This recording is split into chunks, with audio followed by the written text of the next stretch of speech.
Hello children. Today we are going to start with the Mendel's law. We all know that Mendel had great interest in gardening.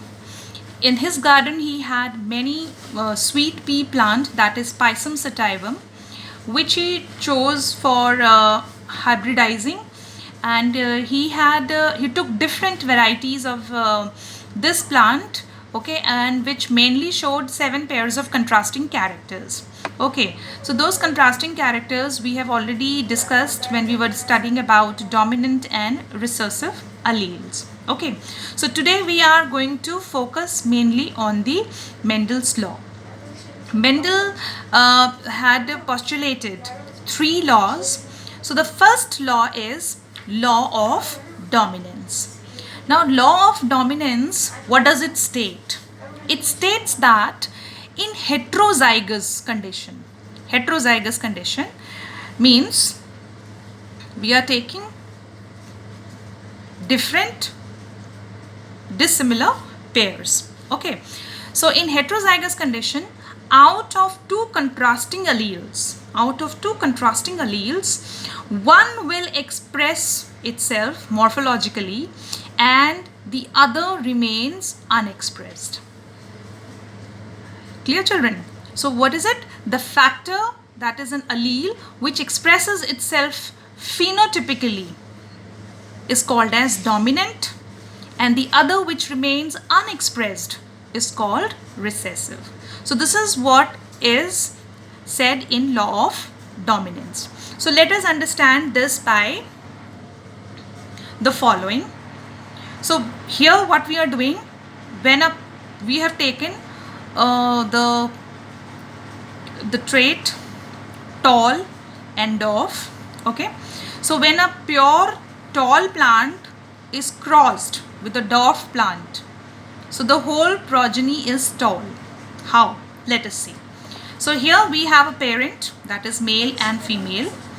Then the genotype of the phenotype is tall and dwarf. The genotype of tall is capital T we have taken, and the genotype of dwarf plant we have taken as small t. We already know the dominating character and recessive characters, how they are written. Now the gametes we get from the male is T. From the female we are getting small t and small t. During the fertilization, the first progeny which we get will be as such. This T male and this one of the female chromosomes will combine and we get this character. Then this will be combining with the other, so we get this. Here this is combining with this, so we are getting capital T, small t. Again this is fusing with this and this, so here we get small capital T and small t. So the progeny which we are getting, every progeny, the number of progeny which we are getting is have a capital T. So capital T is a dominating character. So it will phenotypically, morphologically, it will express itself as what? Tall. Okay. So now here we have how this can be presented in a Punnett square. Okay. So this can be presented in a Punnett square for F1 generation also. Now what is a Punnett square? Punnett square is a simple diagram, okay, in which different types of gametes, okay, that is one of female and one of male, is placed along the sides. We are placing it sides. We have taken the gametes female and male, okay, and then the possible combination we write in these squares. Okay, so the possible combination, let us find out what will be for F1 progeny if it is being combined. So here we write T, here we write T. Then this and this. Similarly, now we come for this and this. So here it is this. Now this and this. So we are writing this. So the progeny which we get in F1 generation, in Punnett square also it can be written as this. So the gene for tallness, that is T, is dominant over the gene of dwarfness T. That's why the progeny obtained in F1 generation is all tall. So this is what has been stated. This is what has been stated in law of dominance. Okay. Now we come on to the law of segregation. Now what is the law of segregation? Law of segregation states that, okay, the two factors or gene controlling one character, okay, separate or segregate without blending. They segregate without blending, okay, or influencing each other during the formation of gamete, so that the gamete receives one factor for each character. Like here in this case, here is tall, tall, tall and dwarf. Okay, so we will understand this better by the help of this. Fine. So we see here in this, what is the meaning of this? Okay, law of segregation, what does it mean? It means that gametes are pure by nature. They are not influenced by any of the other characters. Okay, so what did Mendel do? He has taken he crossed a pure breeding of a tall plant with a dwarf plant. Okay, so here he has taken, this is a genotype of tall and dwarf plant. Then the gametes which he got it this, and in F1 generation we get this combination, as we have seen in the previous law, law, that is law of dominance. So after this, now the F1 parents, it means when now we are going to on selfing the F1 parents. Okay, so we take this as male, one from female. So the gamete which we are getting it here is capital T, small t, capital T, small t. So now when they are fertilized, okay, so what are the possible combination which we get in F2 generation? Now F2 generation is obtained on selfing the F1 generation. We know this. Okay, so the possible combination which we get is this combines with this, so we get double T. This with small t, so we get capital T, small t. Here this is being combined with small t, capital T, so we get this. And here small t and small t. Okay, now this F2 generation can also be shown by the help of Punnett square. Now Punnett square here, as we know, it is a generally how we represent the parents, that is a gametes on along the side, and we predict the possible combinations, okay, the possible combination genotypes of the opposite gametes in the subsquare. Okay, so here's the female, here is the male. Okay, so when we get, so crossing these two, so we get both double T. Double T means double T is a pure tall, and small t is pure dwarf. Okay, so here this is the tall plant we will get, then it is combining with T and T. So here is a hybrid, but it will be again a tall plant.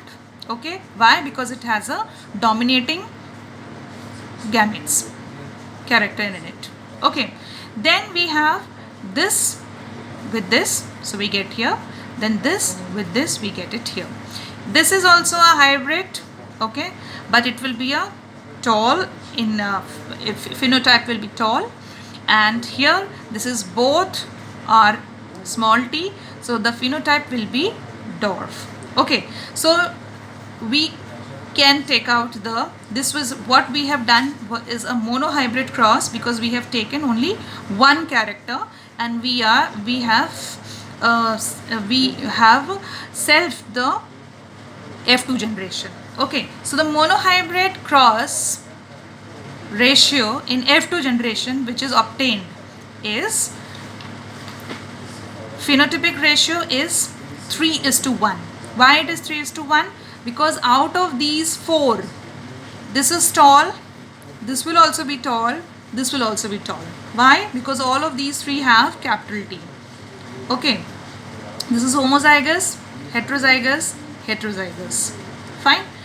Then, and one is dwarf, which is also homozygous, which is a homozygous recessive. Okay, and these are heterozygous dominant, this is homozygous dominant. Okay, so dwarf plant is 1. So phenotypic ratio, what we will get to see is 3:1. But genotypic ratio is not the same. Genotypic ratio will go on to genetic constitution. So what it will have? It will have a pure tall 1, hybrids 2, and dwarf 1. So the phenotypic ratio, the genotypic ratio in monohybrid crosses is 1:2:1. Okay, now we see the third law of independent, third law of Mendel's third law of Mendel's law, that is law of independent assortment. Now in this, what we get to see is, what does it state? In this, he is taking the dihybrid contrasting. He is taking a dihybrid cross, that is he is taking two contrasting characters. Okay, so what does it states? It states that the factors or genes controlling different characters, the factors or genes controlling different characters, okay, they assort independent, they assort themselves independently without influencing each other during the formation of gametes. So here what he has taken two contrasting characters and then he has fused. So here what did he do? In this case, he has taken the shape and the color. The shape what he has taken is round and wrinkled. The color which he has taken is yellow and green. The dominating allele and recessive allele. So the genotype here is in capital letters. We are taking for R for round, Y for yellow, so we have taken this, and small letter for wrinkled and green. So the gametes which we get is this from the parents. Now when the progeny which we obtained in F1 generation, okay, so the progeny on cross pollination, okay, the F1 generation which is in which all the plant produced had a round and yellow seed, we can say. Why we can say that the F1 generation all were round and yellow seed? Because we can see in every the progeny we have capital R, capital Y, capital R, capital Y. It means every progeny, every number of progenies which were obtained in F1 generation had a dominating characters. So the dominating character, it means that they all were yellow and round seeds. Okay, so now the possible combination which we get to see on selfing the F1 generation, then the possible generation, the possible we can say the combination which we get in F2 generation will be this. Okay, now selfing this, the following pairs will be, we will get. So how we will do? Here we have taken, because it's a dihybrid, so the presentation is bigger as compared to the monohybrid crosses. Now what are we going to get here? Like we will solve it here. Fine. So first we get it over here. So here we are going to get here first this and this we have already written, this and this I have already written. Okay, now this and this, so what is a possible combination? Capital R, small r, capital Y and capital Y. Okay, now this with this, so here is capital R, capital Y, small y. So similarly we will do this and this will be here. Okay, so RR, Y, Y. Then so the ratio, you can see the different possible combination which we get on selfing F1 generation, that is dihybrid cross. Okay, here we are getting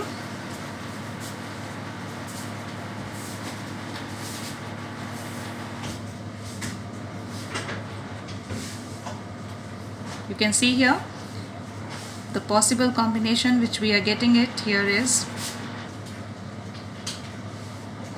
here can be seen.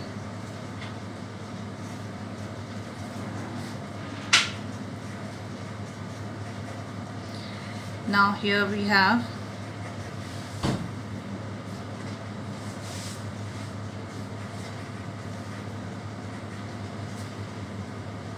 and here we have small y, then we have here small r, capital Y, small y, and small r, capital, and this. Okay, so if you quickly see the ones with the capital R and capital Y, so we can see is this all with capital R, capital Y. Here capital R, this is capital R, capital Y, he doesn't have. Then we have this, then we don't have this here. Then we are having this, we are having capital R, capital Y, no. Then we are having here this. Okay, so no, this one we don't have. Okay, so the possible combination here 1 2 3 4 5 6 7 8 9. Okay, so the phenotypic ratio which will have the round and yellow seeds are how many? 9. Okay, then we will see how many green. This is my capital R, so it will be only green but wrinkled, round, and this will be round and green. Okay, this will be my round and green, and this will be my round and green. Okay, so here I have 3 green, 3 round and green. Then I have this wrinkled and yellow, this wrinkled and yellow, and this wrinkled and yellow. Okay, so here I have wrinkled yellow 3 in number. Here I have only one which is wrinkled and green seeds, so the ratio here is 1. Okay, so the possible combination which we obtain, which we get after the after selfing the F1 generation in with the dihybrid cross, so the phenotypic ratio obtained in dihybrid ratio in F2 generation, phenotypic ratio is 9:3:1. And genotypic ratio, it is going to be very complex because of the possible combination which we have got just now. So this is all about the law of independent assortment. Okay children, please go through all the 3 laws. Okay, try to understand what we have discussed in this class. Okay, in case of any query you can ask me when we start with our revision classes. Okay, so that's all for today. Thank you.